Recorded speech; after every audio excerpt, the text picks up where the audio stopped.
Olá, nós estamos iniciando mais um programa, Assembleia Convida, e hoje nós vamos debater um tema muito importante, que é sobre o ajuste fiscal contra os servidores públicos do Brasil. Vamos debater aqui o PLP 257, que penaliza imensamente não só os servidores estaduais de todo o Brasil, mas a prestação de serviços públicos também, que vai penalizar a própria população que utiliza as escolas públicas, os hospitais públicos e a segurança pública. Nós estamos aqui com as honrosas presenças aqui do Antônio Carlos Fernandes Júnior, que é o secretário-geral da Central de Servidor, a Central Pública, né? Que ele vai explicar para a gente como que funciona a central nova no Brasil. Ele está engajado nessa luta, a Central também tem participado de grandes manifestações em todo o Brasil. Muito obrigado pela sua presença aqui. Estamos também aqui com o Celso Gianazzi, que é auditor fiscal da Prefeitura e representa também uma federação importante, né, que vem lutando também contra todo o ajuste fiscal e contra esses ataques aos servidores públicos em todo o Brasil. Então, eu gostaria de dizer o seguinte: parece que tem um VT que a gente vai passar primeiro, antes de entrar no debate aqui do PLP 257, que é um projeto de lei do Executivo da presidente Dilma, que está tramitando em caráter de urgência no Congresso Nacional, na Câmara dos Deputados, e representa um dos maiores ataques de toda a história do Brasil aos serviços públicos e aos servidores. Então, quero chamar aqui esse VT para que nós possamos iniciar aqui a nossa conversa. O projeto de lei complementar 257 de 2016, que tramita no Congresso Nacional em regime de urgência constitucional, faz parte do pacote de ajuste fiscal iniciado pelo governo no final de 2014. O projeto prevê alongamento do prazo da dívida dos estados de 30 para 50 anos, com a assinatura de um termo aditivo com a União. Os estados que aceitarem o acordo terão de tomar medidas de ajuste fiscal, sendo que diversas mudanças provocam impacto para o funcionalismo. Entre elas, o congelamento de reajustes acima da inflação, aumento da cota previdenciária, a possibilidade de perda de parcelas da remuneração que não são tidas como salário e a suspensão de novas contratações por 2 anos. A dívida do estado de São Paulo é de 235 milhões de reais.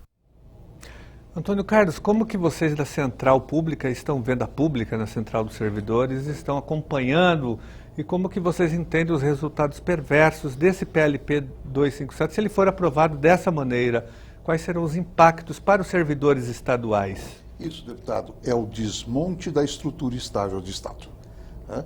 Que a gente às vezes vem assistindo no correr dos anos, esse desmonte da estrutura estável, mas aí esse projeto veio dar uma consolidação a esse desmonte e conseguiu uma coisa muito significativa: uniu todos os servidores públicos de todos os setores, da área federal, estadual e municipal, dos 3 países, de todas as entidades de servidores públicos, conseguiu unir a todos, porque esse é um projeto extremamente danoso à sociedade.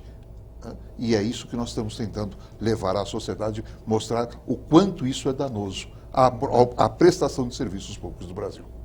Celso, como que os auditores fiscais do Brasil estão vendo esse projeto, os agentes, né, de renda de todo o Brasil estão acompanhando e vendo e se mobilizando, e sobretudo quais são os impactos para vocês negativos da aprovação desse projeto? Obrigado, deputado, por essa iniciativa, né, que nos dá a oportunidade de passar aqui ao telespectador a verdadeira noção do impacto desse projeto nos servidores públicos e, sobretudo, na sociedade, né, que ela é a destinatária dos serviços públicos do Estado de São Paulo, no município de São Paulo, no Estado e em todo o Brasil. Deputado, eu represento aqui, sou servidor público municipal, sou de uma entidade do Fisco Municipal, dos auditores fiscais municipais, e estou também falando em nome da Federação dos Auditores Fiscais de todo o Brasil, dos municípios. Uhum. E nós estamos trabalhando juntamente com as outras entidades, com o Fisco do Brasil inteiro, todas as entidades do funcionalismo, como brilhantemente disse o doutor Antônio Carlos. Esse projeto, ele teve essa capacidade, né? O lado negativo, tem um lado negativo dele que a gente vai falar um pouco mais, mas tem um lado positivo, dessa união de todos os servidores, né? Tanto os civis como os militares, contra um projeto danoso para a sociedade, danoso para os servidores e para a sociedade. Tá. Antônio Carlos, o projeto, ele mexe na questão previdenciária, ele eleva a contribuição previdenciária de todos os servidores de 11% para 15%, ele congela salários, congela as promoções, né? Nós podemos ter aí pela frente o fim do quinquênio da sexta parte, de licença-prêmio de todos os servidores estaduais. Isso tudo que o projeto propõe, na verdade, tem a ver um pouco com o que o Alckmin, o governador Alckmin, já propôs aqui no ano passado, para vocês saberem, Celso e Antônio Carlos. O governador Alckmin protocolou dois decretos aqui, ele publicou 2 decretos, um deles congelando os salários dos servidores estaduais e o outro já congelando a chamada dos aprovados nos concursos públicos. Então, eu digo que esse PLP da presidente Dilma, né, ele é inspirado muito aqui no laboratório aqui de São Paulo, laboratório de maldades dos governos do PSDB contra os servidores. Para nós não é muita novidade. Né? Agora é triste saber que ele foi apresentado pelo governo federal, né, em nome da renegociação da dívida pública, da dívida dos estados.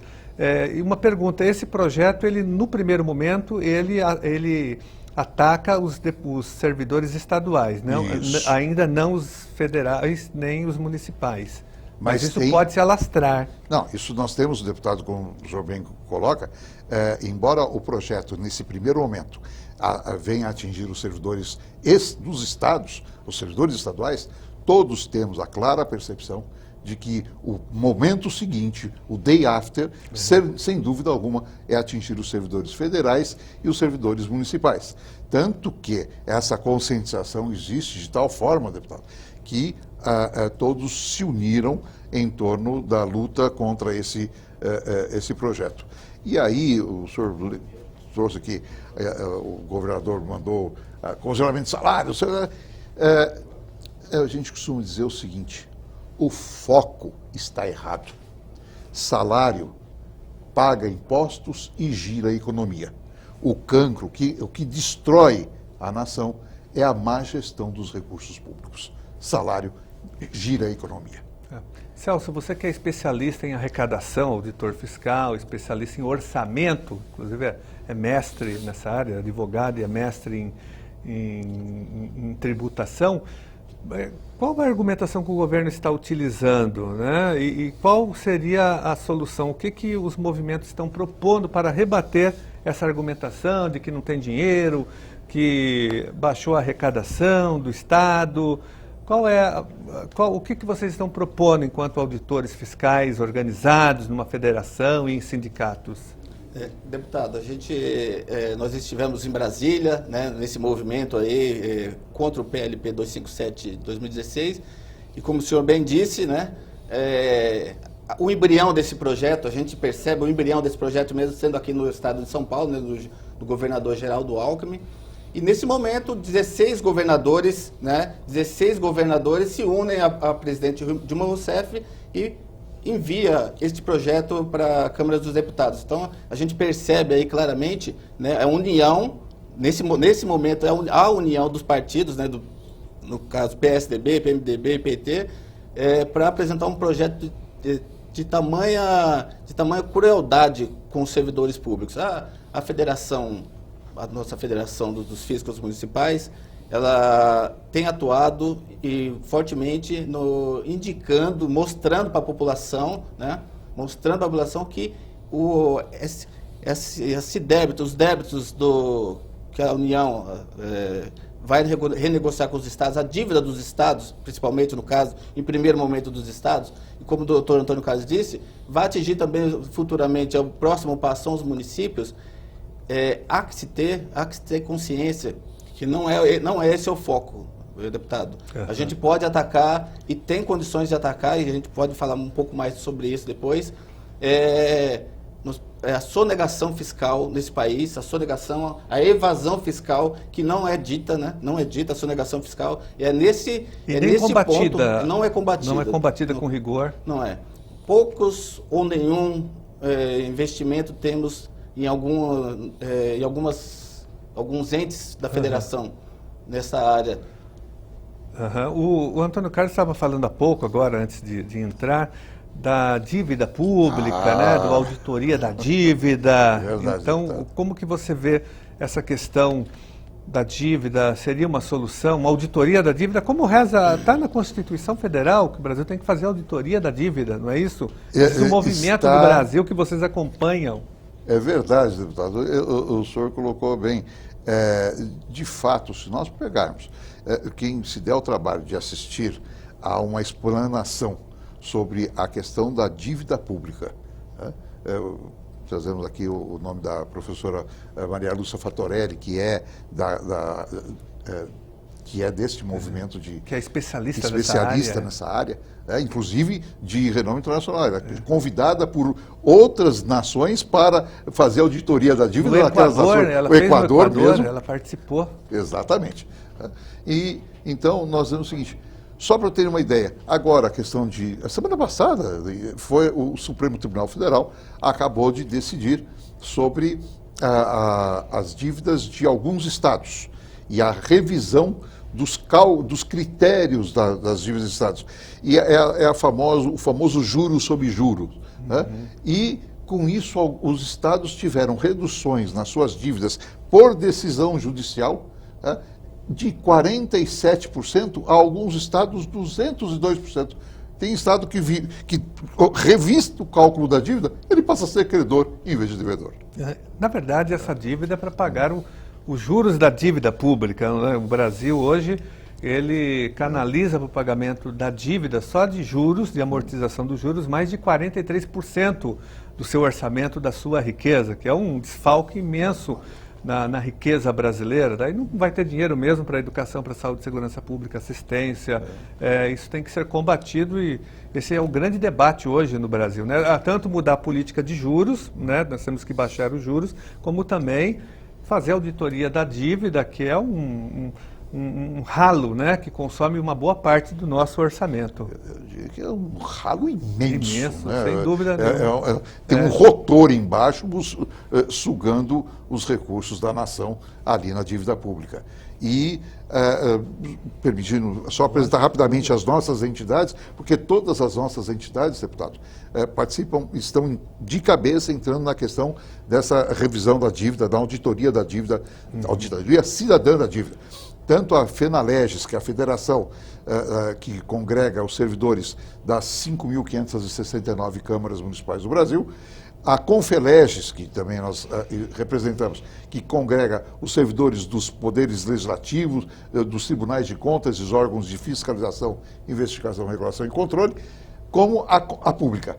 Todas as nossas entidades estão voltadas para esse debate da dívida pública e vamos alavancar essa questão. Então, são acho que 3 questões, né? A dívida, a política de juros e o que o Celso falou, a dívida ativa também, que é pouco, ninguém mexe na ferida da dívida ativa, né? Aqui o Estado de São Paulo tem uma dívida ativa de mais de 250 bilhões de reais. Eu não sei qual que é a dívida hoje atualizada da Prefeitura de São Paulo.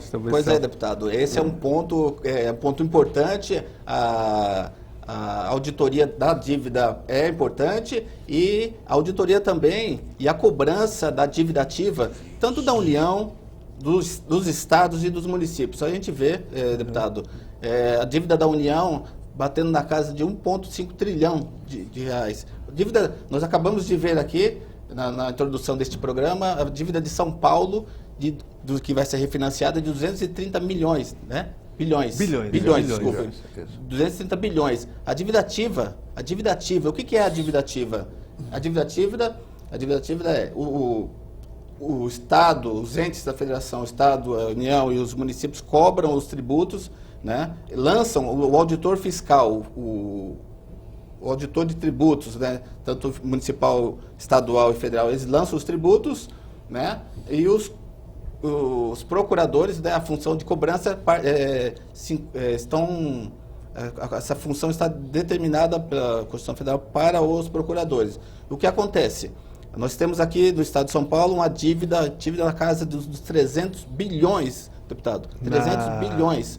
Na prefeitura? No estado de São Paulo. Isso. No município estamos na faixa de 60 bilhões. É quase o orçamento. É quase o orçamento. E o que acontece? Por que esse valor tão alto, né? E o êxito de cobrança desse valor gira em torno de 1,5%. Muito baixo, né? Muito baixo. Mas por quê? Porque se dá pouca atenção,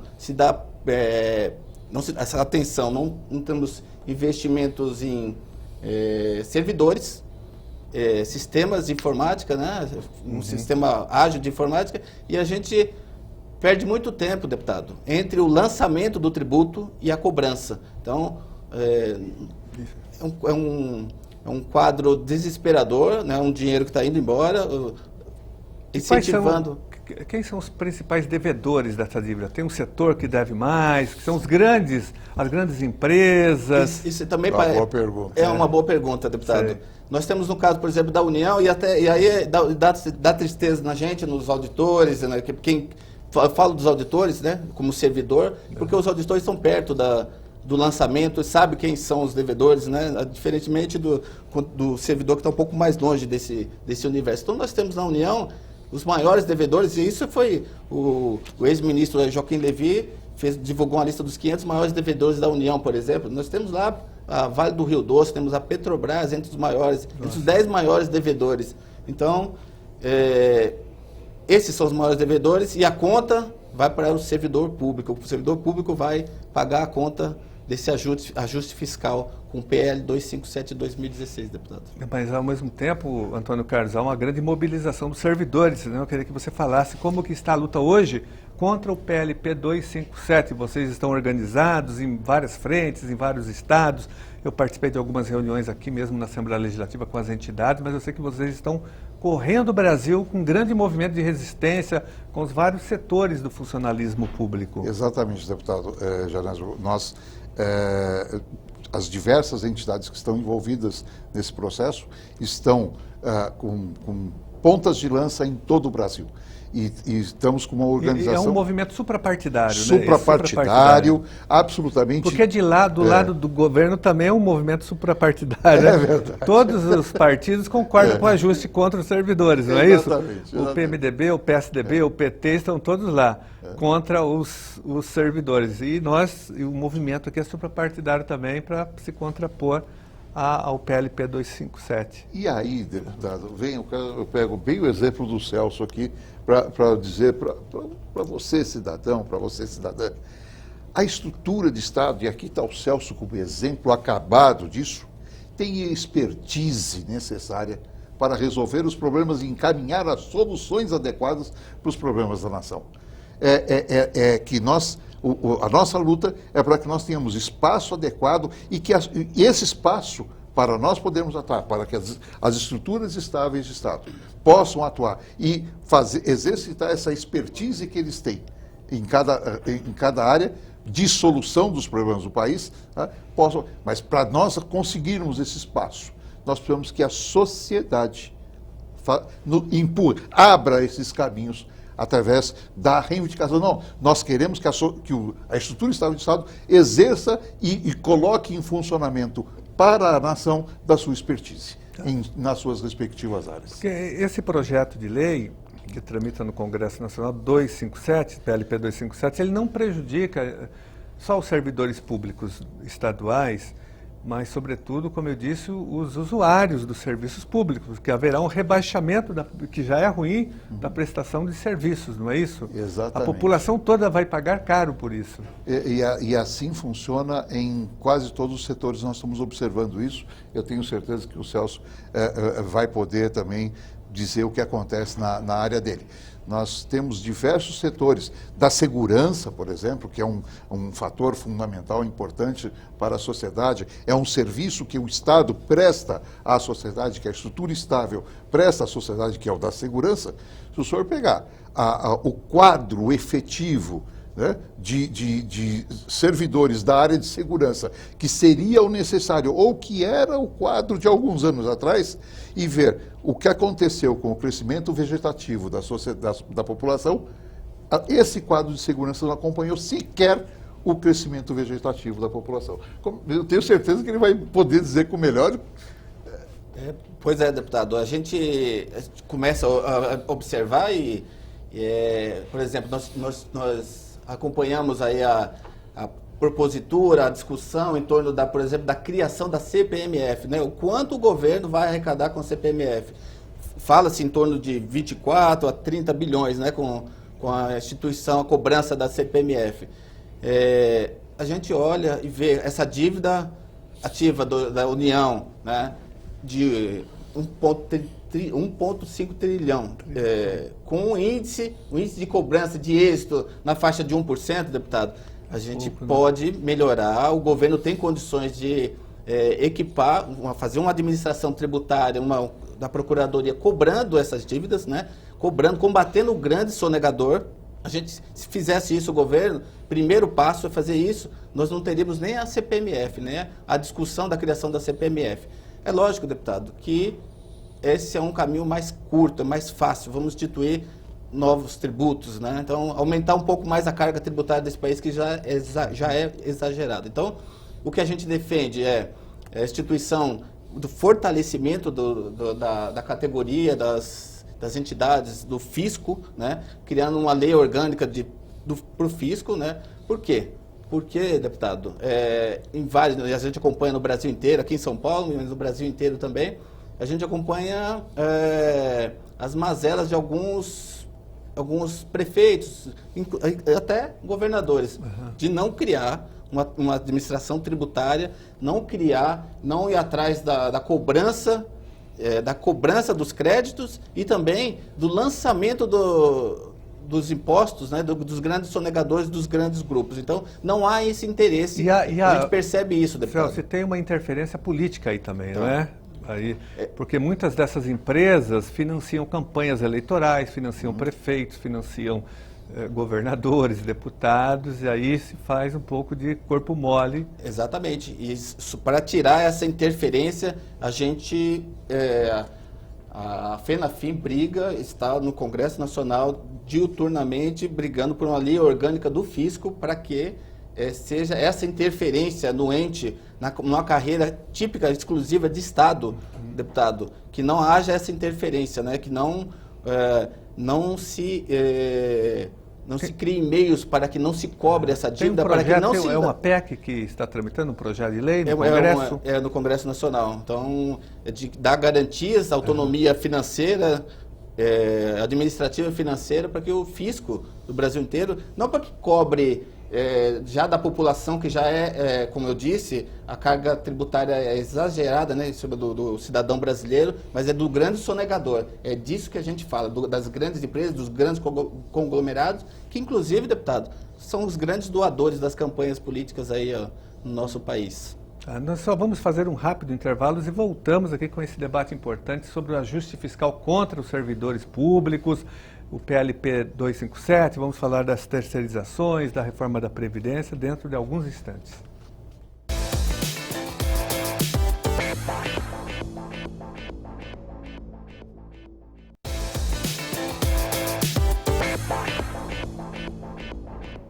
Estamos de volta com o programa Assembleia Convida, debatendo hoje o ajuste fiscal contra os servidores públicos brasileiros. Antônio Carlos, você estava falando há pouco sobre a tramitação do projeto do PLP 257 no Congresso Nacional. Como que anda essa tramitação? Ela está em regime de urgência? Isso. De fato está em regime de urgência, o que até nos causa algum espanto, porque há um acordo feito tanto com o relator do projeto, que é o deputado Espiridião Amin, de Santa Catarina, de separar o projeto em duas partes, uma que trata da renegociação da dívida especificamente e o outro que trata das contrapartidas.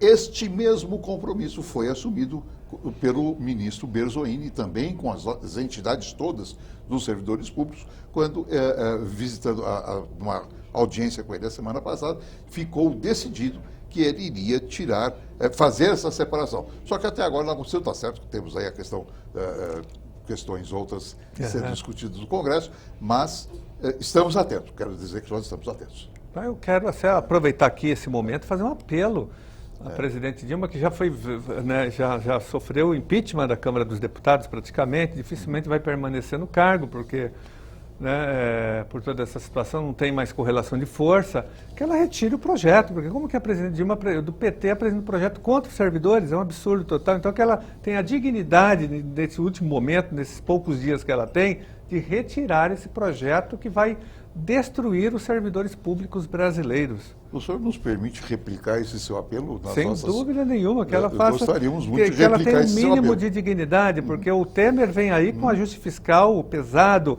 ele vai intensificar o ajuste fiscal, não precisa que ela mantenha esse projeto, porque ele vem com o rolo compressor contra os servidores. Nós sabemos que vem aí um dos maiores ataques, né, com o governo Temer. Nós temos que nos preparar para fazer o enfrentamento, né?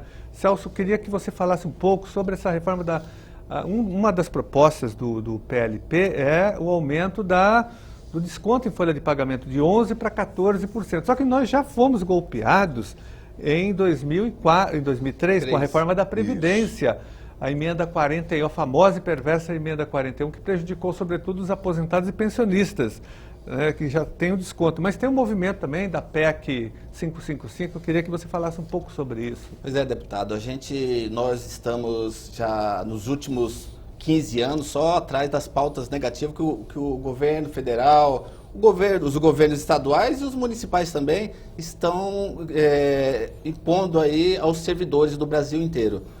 Em 2000, com a PEC, com a reforma da Previdência, em 2003, aquelas pessoas que não tinham um tempo adquirido, veio a emenda constitucional 43 e instituiu a cobrança novamente da contribuição previdenciária dos aposentados e dos pensionistas, né?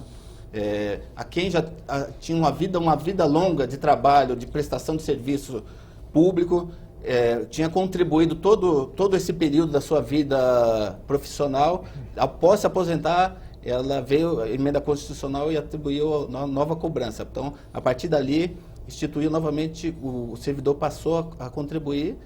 Né? Essa PEC ela foi discutida, ela foi levada ao Supremo Tribunal Federal e, infelizmente, no Supremo Tribunal Federal entendeu que não vigorava o princípio do direito adquirido ali naquele momento, né? Foi um baque para todos nós. Ali já temos ali o aumento e agora o governo propõe, né, nessa renegociação com os estados, a elevação. Também, outra coisa que a gente vai pontuar também, deputado, é essa interferência do governo federal nos governos estaduais, ferindo o pacto federativo até, né? É também outra questão a ser levantada. Mas, voltando, o governo federal propõe o aumento da contribuição previdenciária de 11% para 14% para todos os servidores. Porque 11 já é demais, agora 14%, né? Junte-se a isso o desconto do imposto de renda de 27%, então um servidor público vai trabalhar com um desconto quase 50% na sua folha de pagamento. E tendo pagado, né, a vida inteira, exatamente, né? Ele pagou a vida inteira para se aposentar e, de repente, lá em 2003, vem essa nova cobrança, né? Ele voltar a contribuir. Então, tem a PEC 555, que está no Congresso. A gente tem trabalhado, os servidores públicos têm trabalhado fortemente, né, para corrigir essa injustiça que foi feita, né? Essa ilegalidade, essa inconstitucionalidade. E ela está na pauta do dia, está sendo colocado pedido, nós reforçamos, revalidamos os pedidos para ela ser colocada em pauta. Passou por todas as comissões, está em condições de ser votada, deputado. Antônio Carlos, me parece que o Brasil é o único país do mundo onde uma pessoa se aposenta e depois ela continua tendo que contribuir com o seu instituto de previdência, depois já de ter contribuído. Eu nunca vi. Parece que não existe no mundo nem um sistema previdenciário como esse. Que tem essa característica. Isso vale fazer uma observação, deputado e Celso, que a Previdência, durante muitos anos, né, ela foi extremamente superavitária, como ainda é. De fato, ela ainda é superavitária. O que se discute é o que poderá acontecer no futuro. Muito bem. E a pergunta que fica, deputado, o que foi feito com a montanha de dinheiro que se colocava na Previdência, que os trabalhadores todos colocavam nos cofres da Previdência e tinha um número pequeno de aposentados naquela altura, então era um cofre abarrotado de recursos. Onde foram parar esses recursos? Que seriam os recursos dos trabalhadores que para hoje se aposentarem e terem sossego. O que foi feito desses recursos? Essa é uma pergunta que nós gostaríamos muito de aprofundar. Exatamente. Alguns dizem, por exemplo, há algumas teses que falam o seguinte, que esses recursos serviram, por exemplo, para se construir, apenas a título de exemplo, a Ponte Rio-Niterói. Tá? Ora, se foi isso, tá? Que não seja fundo perdido.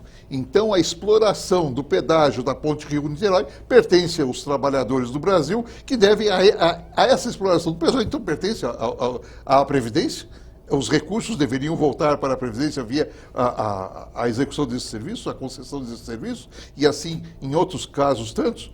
É uma pergunta que tem gente aí tentando fazer a resposta dela. Com certeza, e também nós podemos trazer a pergunta para o nível estadual. Aqui em São Paulo nós tínhamos o IPESP, né, que era o Instituto de Previdência dos Servidores Estaduais, que também utilizou durante muitos anos o dinheiro dos servidores para a construção de delegacias de polícia e de órgãos públicos, né, saqueando o dinheiro Nós tentamos instalar, inclusive, uma CPI do IPESP aqui para trazer de volta o dinheiro dos servidores, quando aqui em 2009 o ex-governador Serra apresentou 2 projetos de lei atacando 2 carteiras previdenciárias aqui de trabalhadores, dos advogados e dos cartorários, e que ele colocou em processo de extinção, e até hoje nós temos um movimento aqui, entramos no Supremo Tribunal para revogar a legislação, para que os trabalhadores dessas 2 categorias profissionais fossem reparados com essa injustiça cometida, inclusive pela Assembleia Legislativa,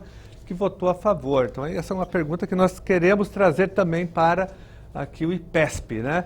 E, Celso, eu queria falar o seguinte, você que é especialista em sonegação, há sonegação também de grandes empresas e até de estatais para a Previdência, né? A sonegação, o ex-ministro Berzoini, ele, quando foi ministro do Lula, ele disse que naquele momento existia uma dívida de mais de 100 bilhões de reais com a Previdência, com o INSS, que vem ter uma sonegação histórica e imensa, que não é cobrada também, de grandes empresas que não pagam a Previdência, né?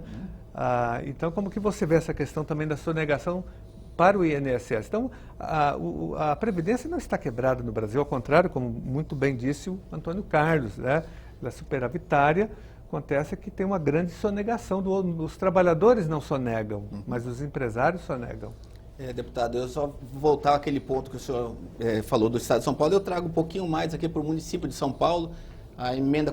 Após a promulgação da Emenda Constitucional 40 de 2003, nós temos lá no parágrafo 8º que se determina que há que se ter a correção, né, dos benefícios pagos de forma permanente, no reajuste para corrigir os benefícios de forma permanente e real, né, nos termos da legislação superveniente. Então, ou seja, os estados e municípios terão que fazer suas leis para que implementar uma política de reajuste dos benefícios. Por que eu digo isso? Nós temos aqui o município de São Paulo, nós tivemos lá em 2003 a emenda 40, né, com a reforma da Previdência. A partir daquele momento, todo servidor que entrasse no serviço público, a partir dali acabou a paridade no serviço público, né, a isonomia, a paridade no serviço público. E os servidores que naquele momento não detinham o tempo para a aposentadoria nos termos da legislação anterior, eles teriam seus salários, né, seus vencimentos corrigidos com a média das maiores contribuições num período longo, né, estipulado. E atribuía isso a uma legislação municipal ou estadual para fazer essa adequação e essa correção. Aqui nós temos aqui no município de São Paulo, por exemplo, quase 13 anos, deputado, 13 anos com a inércia do poder público, penalizando esses servidores, né? Penalizando, porque estão há 13 anos sem o reajuste, né? Ou seja, eu estou até... Eles não é sem reajuste, eles estão com 0,01% famoso repetidamente aqui no município de São Paulo. e não há uma legislação que crie um índice de correção de salário. Não então, é respeitada a data base salarial dos servidores? servidores, Né? Deputado, corriqueiramente é o 0,01 para valorização do servidor público. Né? Então, o servidor público presta o seu serviço à comunidade. Antes de ser servidores, nós somos cidadãos. Então, a gente quer um serviço de qualidade e não é possível dessa forma, né? Com uma estagnação do salário desses servidores há 13 anos. Então, há algumas entidades aqui no município de São Paulo que já entraram aqui com mandato de injunção, obrigando, né, para que o município publique, encaminhe para a Câmara Municipal uma legislação regulando este assunto. Assim como o município de São Paulo, ocorre em vários municípios do Brasil também. Nisso, os dois governos estão juntos, né? O Haddad e o Alckmin estão de mãos dadas aqui, atacando os servidores públicos, não respeitando a data base salarial, nem na prefeitura e nem aqui no estado também. O governador Alckmin tem desrespeitado há muito tempo uma lei que nós aprovamos aqui na Assembleia Legislativa em 2006, que não é respeitada o reajuste, pelo menos a reposição das perdas inflacionárias. Isso não acontece aqui. Antônio Carlos, uma pergunta que eu não posso deixar de fazer para você, que trabalha muito e vocês lutam em relação na luta, vocês estão numa luta frenética contra a aprovação do PL 4330, o projeto das terceirizações dos serviços públicos.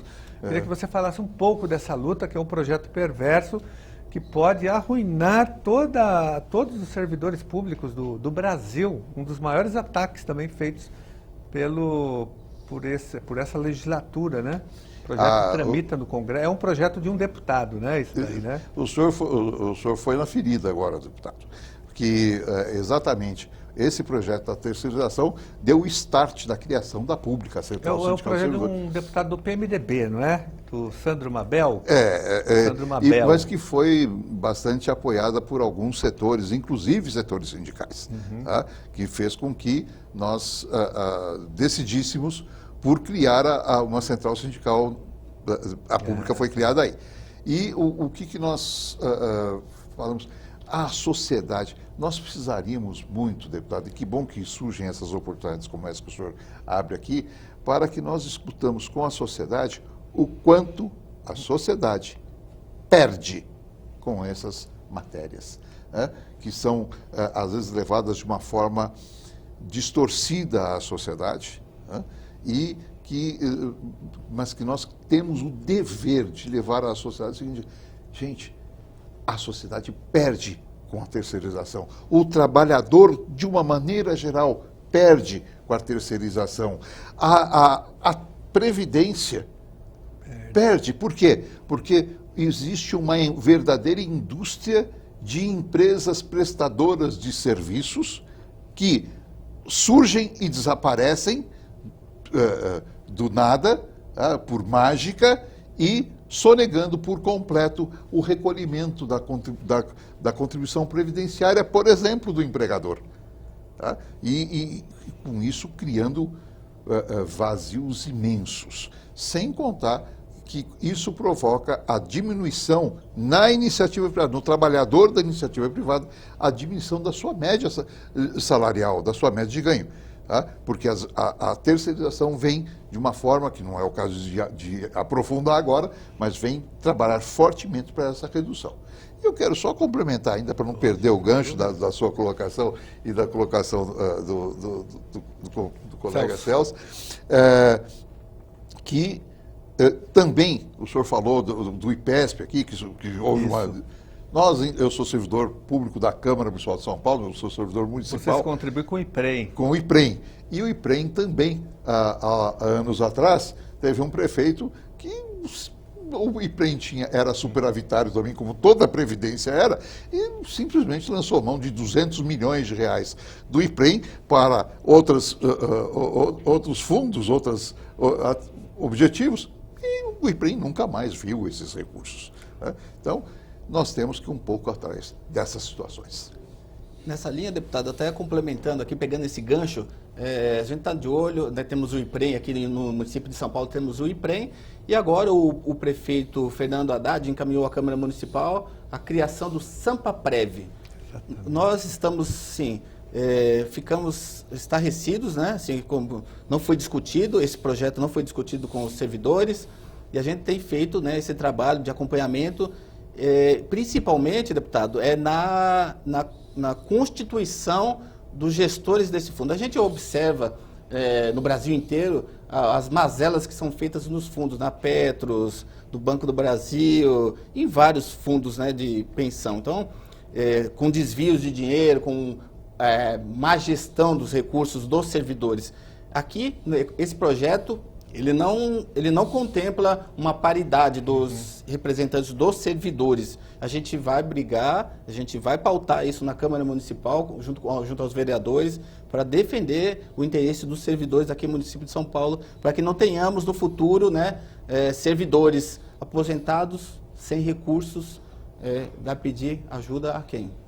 Você está falando do Sampaprev, que nada mais é do que uma espécie de privatização da Previdência, né, da destruição da Previdência pública. Esse projeto do Fernando Haddad, que foi encaminhado para a Câmara Municipal, ele é inspirado, na verdade, ele é uma cópia do projeto que o governador Alckmin encaminhou para a Assembleia Legislativa e que foi aprovado aqui. Logicamente, eu votei contra, nós fizemos oposição, obstruímos a votação, mas o governo tem maioria, o projeto foi aprovado. Apesar do nosso voto contrário e da nossa oposição sistemática ao projeto. Mas aqui o Alckmin, em 2011, criou o SPPrev complementar, que vem com, né?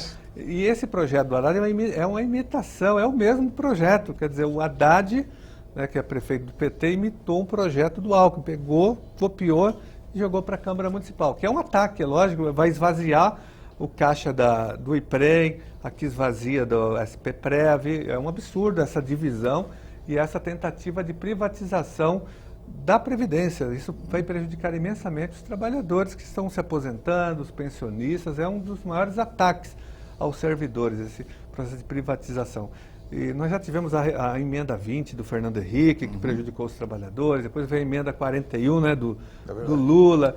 E nós estamos preocupados, Antônio Carlos e Celso, com uma possível nova reforma que virá, né? Me parece que com esse projeto, essa proposta da ponte para o futuro do Temer, do PMDB, isso. E agora ele deve assumir a presidência e vai apresentar isso para agradar o mercado, ele vai, né, mais uma vez, tentar fazer uma reforma da Previdência contra nós. É muito preocupante isso, o que vem, né, esse projeto, essa ponte para o futuro, vai atacar os servidores públicos novamente. Então, nós temos que estar organizados para fazer frente a uma nova reforma da Previdência. E aí, deputado, como o senhor bem faz esse alerta, convém a gente ressaltar bem claramente isso, que os servidores públicos do Brasil todo, né, Celso, temos que estar muito atentos, porque no meio dessa confusão generalizada que nós estamos assistindo, né, na Câmara dos Deputados, de repente coloca-se no bojo e aprova coisas assim que você nem percebe, quando de repente está aprovado algum projeto extremamente danoso, não só aos servidores públicos, à sociedade. Isso precisa ficar muito claro. Nós temos absoluta consciência que os servidores públicos, a estrutura estável do Estado, tem que fazer correções, tem que fazer ajustes na sua estrutura, tá? E estamos abertos a discutir esses ajustes e fazê-los na medida que forem sendo detectados e discutidos. Mas a sociedade tem que entender, tem que perceber a estrutura estável como parceira dela na democracia. Não tenham ilusão, telespectadores, não tenham ilusão, servidores públicos e sociedade. Essa ponte para o futuro traz pontos importantes, né? A reforma tributária, se for colocada a reforma da Previdência, não tenham ilusão de que isso serão projetos, serão pontos atacados para combater a sonegação, né? A reforma tributária, para cobrar do grande devedor. Se não houver uma mobilização dos servidores que nós somos a sociedade, deputado, nós somos a sociedade. Então, a gente quer um servidor público valorizado, né? Valorizado e para que ele possa prestar bons serviços para a sociedade. Então, um servidor público valorizado só vem com investimentos em pessoal, salários, tecnologia, principalmente tecnologia. É nisso que a gente se apega, é nisso que a gente quer mostrar à sociedade a importância aí dos servidores públicos. Então, essa ponte para o futuro é uma ponte para o passado, né? Para o neoliberalismo, a ponte para o horror, para a morte, na verdade, porque ela significa cortes de direitos sociais, trabalhistas, previdenciários. A gente, nós servidor, eu também sou servidor público, Exatamente. diretor de escola pública aqui em São Paulo, nós temos que estar muito mobilizados em todo o Brasil. E a pública vem fazendo, né, uma mobilização. Vocês são bem articulados em relação ao 257. Eu sei que tem audiências públicas pelo Brasil todo. Exatamente. Vamos participar de uma, inclusive, em Santa Catarina, agora dia 25, em Florianópolis, uma audiência pública do 257. Do 257. Porque o relator é de lá, né? Porque o relator é de lá. Tá. É o deputado Spiridione. Spiridione. Agora, o que a gente bate forte a estrutura de Estado, gente. Eu me lembro de ter prestado, a gente fazia exame de admissão para poder entrar na estrada pública. Eu estudei no Caetano de Campos. Como era difícil entrar no Caetano de Campos, que era um ícone da educação. Como é que nós saímos em tão pouco tempo, e uma existência de uma vida, de uma geração, historicamente muito pouco tempo, daquele estado em que o bom era estudar a escola pública, o Arnaldo bombado é que ia para a escola particular, e para esse descalabro que nós estamos vivendo hoje. Então, é isso que nós precisamos muito da ajuda da sociedade para fazermos políticas de Estado, para que os agentes políticos tenham um campo fértil para fazer as políticas. Com certeza. Deputado, nós aproveitamos essa oportunidade, nós acompanhamos aí alguns pronunciamentos que o senhor tem feito na tribuna aqui desta casa, na Assembleia Legislativa de São Paulo, contra o PL 257 de 2016. A gente gostaria que essa ação fosse copiada, fosse repetida por vários parlamentares, não só aqui do Estado de São Paulo, como do Brasil inteiro. Então, a gente gostaria também, não é, Antônio Carlos, de intensificar essa conversação aqui dentro da Assembleia Legislativa, fazer uma audiência pública aqui também, né, envolvendo todos os servidores, né, ampliar essa discussão e mostrar o que de fato está acontecendo para a sociedade como um todo. Não, nós estamos com os espaços abertos aqui na Assembleia Legislativa, já propus isso para os sindicatos, que nós temos que realizar um grande encontro aqui na Assembleia Legislativa, uma grande audiência pública, para pressionar os deputados aqui dos vários partidos a entrarem nessa luta também contra a aprovação do 257. É muito importante, eu já deixo aqui à disposição de vocês. E nós já nos somamos à sua iniciativa. Ótimo, vamos somar as forças, sim. Nós estamos chegando ao fim do nosso programa. Eu quero agradecer muito a presença de vocês, Antônio Carlos, parabenizar vocês pela mobilização em todo o Brasil contra a aprovação do 257, contra a aprovação do 4330, o projeto das terceirizações, que é um dos maiores ataques também aos servidores, em defesa do trabalho que vocês têm feito aqui, denunciando, né, esses ataques todos. Quero agradecer ao Celso também, que tem dado uma grande contribuição nessa área tributária, nessa área de arrecadação, e mostrando que tem dinheiro, se não precisa de arroxo salarial, não precisa congelar salário de servidor, porque nós temos muito dinheiro aí. A questão não é que para o governo o servidor público não é prioridade, ele não valoriza, não é porque não tem dinheiro, porque o dinheiro está aí. Agora tem que atacar essa questão da dívida pública, política de juros, a questão da dívida ativa, que o Celso levantou muito bem, a questão da sonegação. Então tem jeito, assim, tem saída. Agora, a questão é qual a prioridade do governo. Nós somos totalmente contra o ajuste fiscal, estamos todos juntos contra a ponte para o futuro, contra o ajuste do Alckmin, do Haddad, e vamos somar todas as nossas energias e forças. Muito obrigado pela presença de vocês. Nós agradecemos a oportunidade, deputado.